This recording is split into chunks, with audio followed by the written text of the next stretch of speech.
এই বৈষম্যবিরোধী ছাত্রদের মধ্যে আরো একজন নেতা সার্জিস আলম, তিনি জুলাই শহীদ স্মৃতি ফাউন্ডেশন থেকে সরে দাঁড়িয়েছেন। তিনি কিন্তু জুলাই শহীদ স্মৃতি ফাউন্ডেশনের সাধারণ সম্পাদক ছিলেন এবং এই ফাউন্ডেশনের কাজ ছিল এই জুলাইয়ের আন্দোলনে, জুলাইয়ের অগাস্ট আন্দোলনে যারা নিহত হয়েছেন, আহত হয়েছেন, তাদেরকে নানা রকম অর্থনৈতিকভাবে সাহায্য দেওয়া। এবং একটা বড় ফান্ড এদের কাছে কিন্তু আছে, সরকারি বেসরকারি বিভিন্নভাবে এদের কাছে এসেছে। তো সেই ফান্ডের যে বিতরণটা, সেই বিতরণ থেকে সার্জিস আলম নিজেকে সরিয়ে নিয়েছেন এবং একটা অজুহাত দিয়েছেন, অজুহাতই বলবো আমি, যে উনি নাকি এখানে পর্যাপ্ত সময় দিতে পারছেন না। আমি বলবো ওনাকে, ভাই তাহলে আপনি কিসের সময় দিচ্ছেন? আপনি কি এমন গুরুত্বপূর্ণ কাজ করছেন যে এটাকে আপনার কাছে গুরুত্বপূর্ণ কাজ মনে হচ্ছে না? এখানে আপনি সময় দিতে পারছেন না, কেন পাচ্ছেন না? আন্দোলনের পর প্রধান যে কাজগুলি ছিল তার একটা তো এই শহীদদেরকে, তাদেরকে অর্থনৈতিক সাহায্য করা, তাদেরকে আবার নিজের পায়ের উপর দাঁড় করিয়ে দেওয়া, এটাই ছিল মূল কাজ। সেই কাজে আপনি সময় দিতে পারছেন না, তাহলে আপনি এমন কি মহাকাজ দিয়ে ব্যস্ত হয়ে পড়ছেন? ভাই বুঝান তো আমাদেরকে, কি কেমন কাজ আপনার আছে যে এটা আপনি গুরুত্ব দিচ্ছেন না?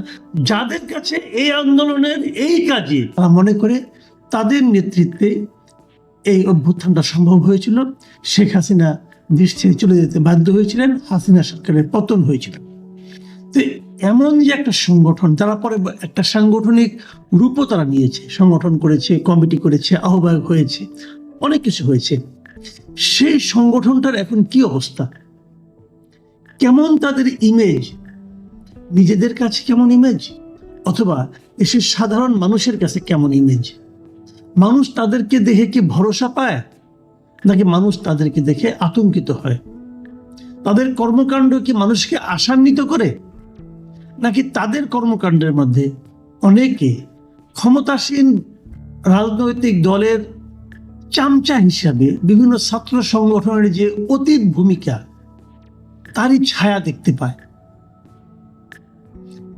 এগুলো কিন্তু এখন জরুরি প্রশ্ন হয়ে দাঁড়িয়েছে। জরুরি কেন সেটা বলি, কারণ এরা তো ক্ষমতা প্রয়োগ করে, সরকার অথবা প্রশাসন তারা তো এদেরকে নানাভাবে প্রোটোকল দেয়, এদেরকে হেল্প করে।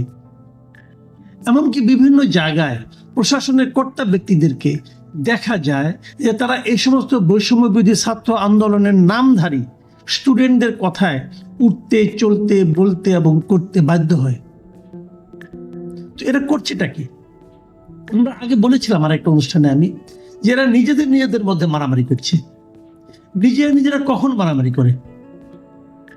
যখন নাকি ভাগাভাগির সমস্যা হয় তখন মারামারি করে।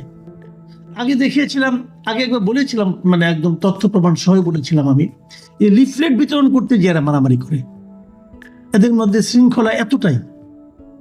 সর্বশেষ আমরা গতকালকে কি দেখলাম, কালকে 21 জানুয়ারি মঙ্গলবার, তাদের যে কেন্দ্রীয় কার্যালয় রূপায়ণ টাওয়ারের যে বিশাল, খুব মূল্যবান জায়গায় তারা যে একটা বিশাল অফিস করেছে, এই অফিসের ভাড়া কে দেয় এখনো জানি না। ওনারাও এখনো ওপেনলি বলেন না এটা ভাড়া কত, কিভাবে তারা দেন, কোথায় তারা টাকা, তারা তো সবাই ছাত্র ছিলেন, তাদের তো কোনো আয় ইনকাম থাকার কথা না। কিভাবে দেন তারা এই টাকাটা, এত টাকা ভাড়া কিভাবে দেন? এই জিনিসটা নিয়ে প্রশ্ন কিন্তু উঠছে। অনেকেই বলছে যেহেতু মানুষের মধ্যে উঠছে সেহেতু আমি উচ্চারণ করলাম ওনাদের পক্ষে, আশা করি ওনারা এটা জবাব দেবেন। জবাব দিলে ক্লিয়ার হয়ে যাবে, আর জবাব না দিলে মানুষের সন্দেহ বাড়বে। সেখানে গতকালকে একটা মারামারি হয়েছে, নিজেরা মারামারি করেছেন, 7 জন আহত হয়েছে। আহতের মাত্রা এতটাই যে মেডিকেল কলেজে ভর্তি পর্যন্ত করতে হয়েছে। সেই মারামারির দৃশ্য যখন সাংবাদিকরা ধারণ করতে গিয়েছে, সাংবাদিকদের কাছ থেকে মোবাইল ছিনিয়ে নেওয়া হয়েছে, ভিডিও ডিলিট করে দেওয়া হয়েছে। কেন? এই কাজগুলো আগে কারা করত? সাংবাদিকরা কিন্তু এই আন্দোলনের যে নেতা হাফনাত আব্দুল্লাহ, তার কাছে অভিযোগ করেছেন যে কাজগুলো, যে আচরণের মুখোমুখি আগে আমরা ছাত্রলীগের কাছ থেকে হতাম, সেই আচরণ এখন আমরা আপনাদের মধ্যে দেখছি। তাহলে এরা কি ছাত্রলীগের আরেকটা কপি হচ্ছে, কপি পেস্ট? এই বিষয়গুলো কিন্তু আসছে, তাদের আচার আচরণ, কথাবার্তা, এটা করতে দেব না, ওটা করতে দেব না, এক বিন্দু রক্ত থাকতে এটা মানবো না, এই যে তাদের অ্যাটিচিউড, কথাবার্তা, এগুলো কিন্তু সেই দিকে মানুষকে কিন্তু ভাবতে বাধ্য করছে। এবার কি হয়েছে ঘটনাটা আমি ছোট্ট করে একটু বলি ঘটনাটা আপনাদেরকে। কদিন আগে যাত্রাবাড়ি জোনের একটা মত বিনিময় সভা ছিল এই সমন্বয়কদের।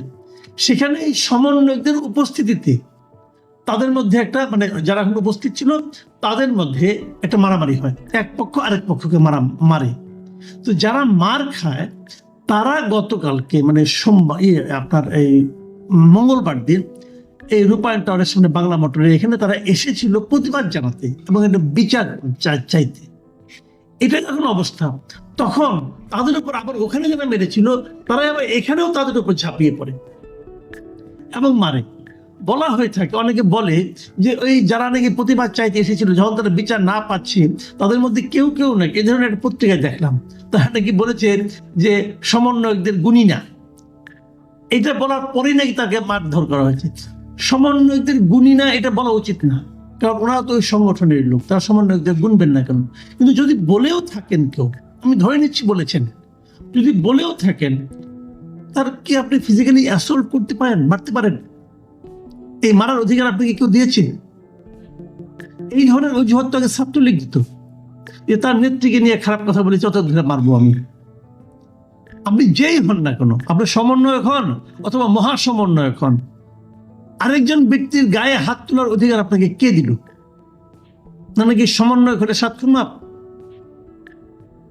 আমরা কোন দেশে আছি? আমরা কি কখনো এই সমস্ত মানে সংগঠনের নামধারী মাস্তানদের হাত থেকে মুক্ত হতে পারবো না?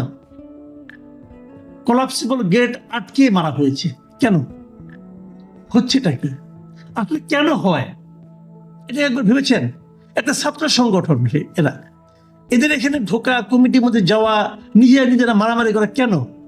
কারণ একটাই, যে ওই একটা পদ, ওই পদে আমাকে যেতে হবে অথবা ক্ষমতার ওই জায়গায় আমাকে বসতে হবে।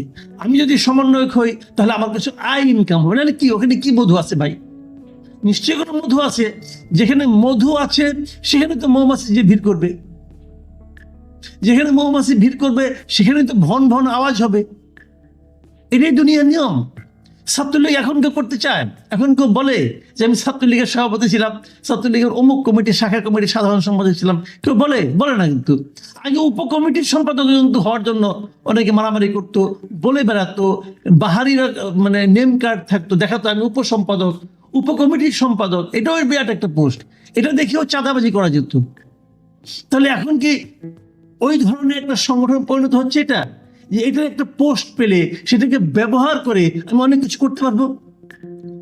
ব্যবহার করা কি শুরু হয়ে গেছে? নাহলে এত লোক কেন? আপনি দেশ গঠন করবেন। আমার তো মাঝে মাঝে মনে হয় যে এই সংগঠনটাকে, এই যে আন্দোলনটা করেছিল, এরা কি কোনো আদর্শ দ্বারা অনুপ্রাণিত হয়ে আন্দোলন করেছিল, নাকি কেবল একটা জনগণের আন্দোলনের সময় ওই সময় তারা সামনে ছিল তাই তারা হিরো হয়ে গেল? এটাই কি ছিল? আমি ঠিক বুঝি না। কিন্তু এটা আমাদের জন্য একটা বড় আতঙ্কের ব্যাপার, বড় হতাশার ব্যাপার। যাদের উপর আমরা নির্ভর করেছিলাম, যাদেরকে ধরে আমরা আশান্বিত হতে চেয়েছিলাম যে এইবার বোধহয় কিছু একটা হবে, তাদের নিজেদের আচরণের মাধ্যমে তারা এমন সব কাজকর্ম করা শুরু করেছেন যে আমরা হতাশ হয়ে পড়ছি।